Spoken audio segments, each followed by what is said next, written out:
Hey guys! Welcome to another video, and today nandito tayo sa may Cafe Marie Jerica, and dito yan sa may 14th Avenue. Ngayon, kung taga dito kayo banda sa may Quezon City or familiar kayo dito sa may Cubao area at nagtrabaho kayo sa may bandang Araneta Center, baka familiar kayo dun sa Jerica's.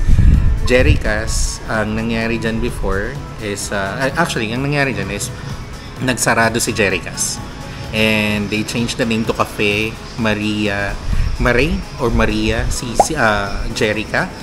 I'll just put the Facebook nito, no? yung Facebook account nila pero sila pa rin yun. So ayan, actually first time kong kakain dito. Naririnig ko lang to sa mga kaibigan ko na nag-work dito sa may QC na sobrang okay nga daw dito sa Jerica. And first off, ayan, so ang makikita natin dito sa may harap ng Jerica, no, yung mga kotse na nakapark.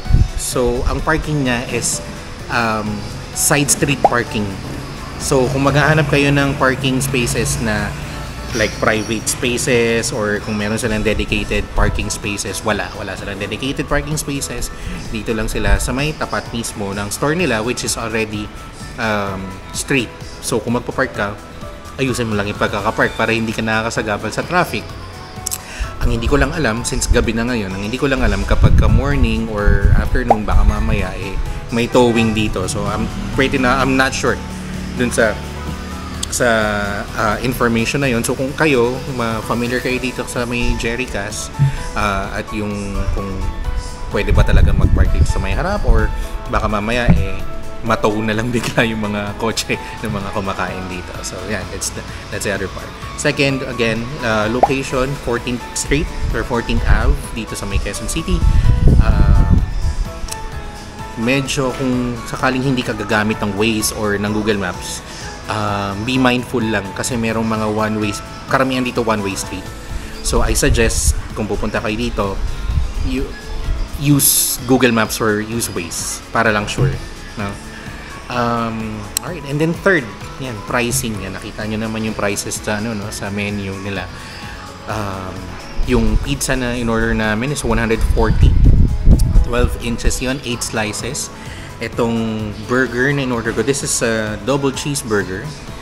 This is 140 as well, na sobrang laki. As in, yung plate niya is the regular plate na ginagamit natin sa lunch, dinner, yung mga ganyan, nilagyan ng kanin. And 3/4 nito yung mismong burger, and then it is served with parang chicharap. Hindi ko alam anong tawag sa mga ganito, pero yan, chicharap. Yan ito. Alright, and umorder din kami ng akin fresh lemonade, and then kasama ko is lemonade cucumber, no? Ayan, lemonade cucumber. So, yan, this is the pricing, and let's try yung taste naman. Alright, so let's check the taste first. Dito muna tayo sa actually, yun ako rin. Hingi ako ng ng isang slice. Ayan. Okay. Habang kumukuha ka nitong pizza. First off, kapansin-pansin naman na yung cheese is not mozzarella cheese. Baka naman mag-expect ka pa ng mozzarella cheese sa 140 pesos na 130 pala, hindi pala 140, 130 na pizza. Okay, so ayan, I think this is like a quick melt, no, most likely quick melt cheddar or processed cheese, and then Hawaiian, of course, meron tayong ham, and of course the pineapple. And then next is yung kanyang crust. Ayan, yung crust niya makapal. This is yung dough niya is parang bread style. So, ayan, makapal siya, and let's try it out. Tingnan natin, tikman natin.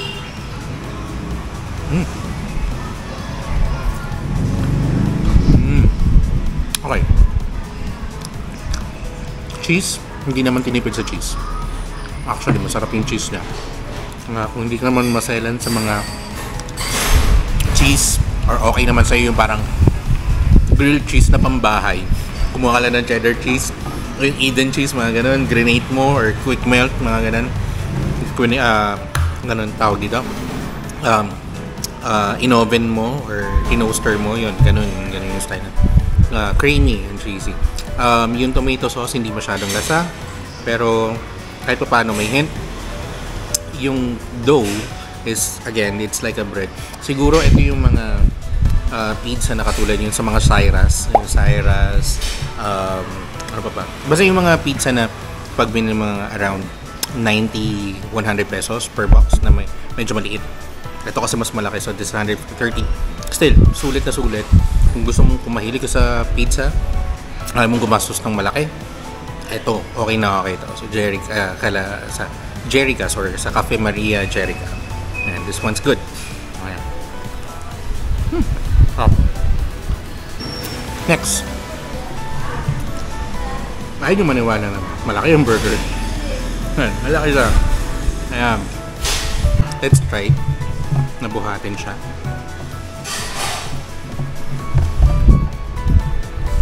Oh my God.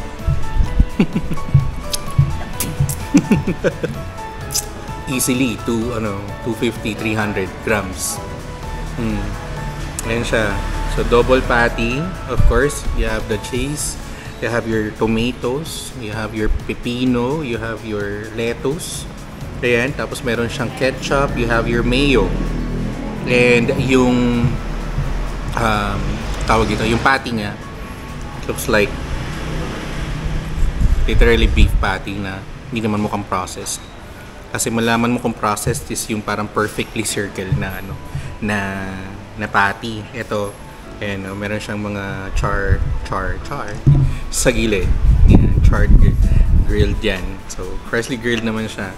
By the way, kapag bibili naman kayo dito, tsaka lang nila ginagawa.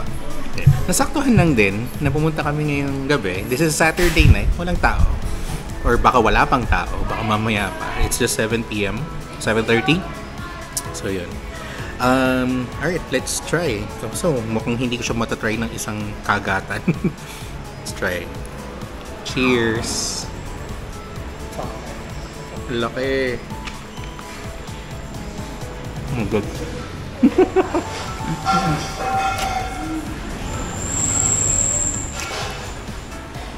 Masarap yung tinapay. Isa sa mga tinitingnan ko yung tinapay.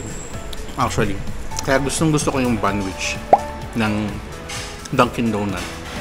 Kasi yung ginagamit nilang tinapay, yung buns nila, hindi ko alam kung anong tawag nun. Pero basta masarap yung tinapay na. Hindi siya yung usual na mabibili mo sa grocery, yung mga ganun. Yung mga mahilig din sa banwich, ayan, alam niyo yan kung ano yung sinasabi ko. Etong tinapay, ewan ko kung anong ginawa nila, pero definitely masarap siya. Tapos yun lang, messy. And ito yung patty. So, and hiniwa ko pa sa nahulog. Ito yung patty. Let's try the patty first. Kung gumagawa ako ng burger, ito yung giniling na burger, giniling na beef na I don't know, 80-20 or 70-30 ang basta yung mga nabibili mo sa sa Pure Gold, mga ganon na ground beef, and then wala kang ibang nilagay kundi salt, pepper, tapos grinil mo siya or tinosta mo siya. Yun, ito yun. Kaya alam ko yung lasa nito kasi madalas ang gumagawa ng burger sa bahay. Bibili kami ng ground beef sa either sa Pure Gold o kaya sa mga mall, sa SM, mga ganyan. And yung lasa nung beef na medyo dark, ayun, ito yung lasa niya. So, you'll know that this is really legit na beef patty. Hindi lang mukhang patty. patty. All in all, this is good. Huh? So, sama namin umorder ng iba pa, kaso dalawa lang naman kami nandito, kakain lang naman kami. So, next time siguro, we'll try other part of the menu, other items. Pero, if you would like to have a quick bite, na mura, na masarap, I suggest you go here sa Cafe Maria Jerica.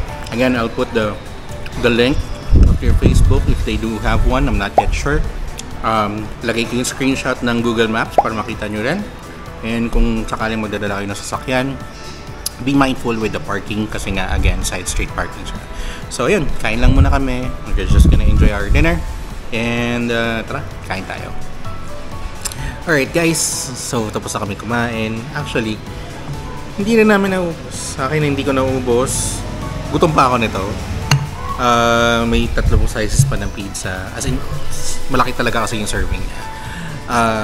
Ayun, so taste, again, we're rating the taste of the food. And sa burger, again, masarap siya. Masarap yung patty.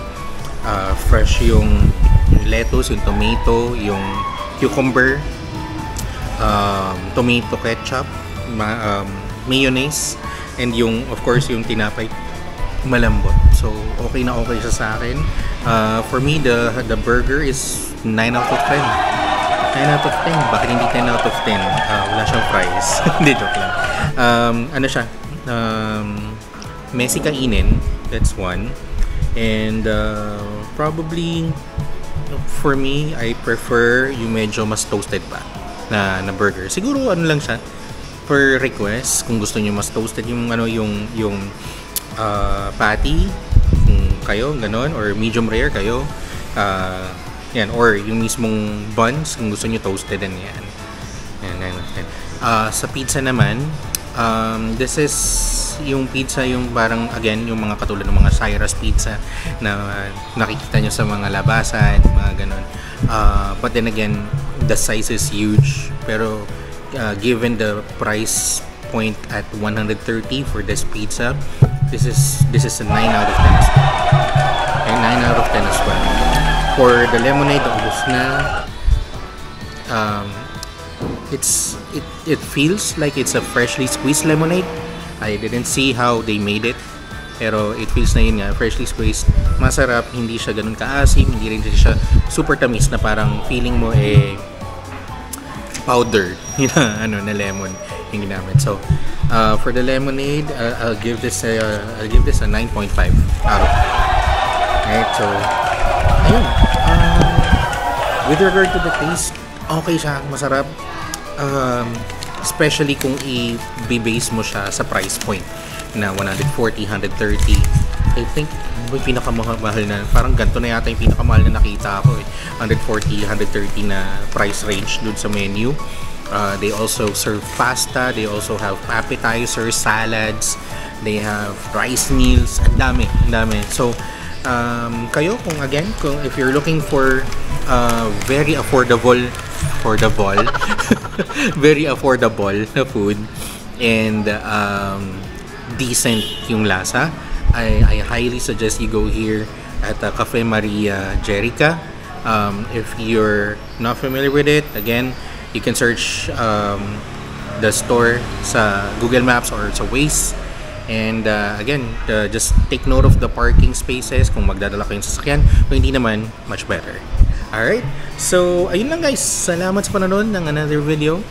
And again, if you haven't subscribed to this channel, click on the subscribe button, click on the notification bell. Follow nyo na rin ako sa ating Facebook page, Jason Stacy Voyage.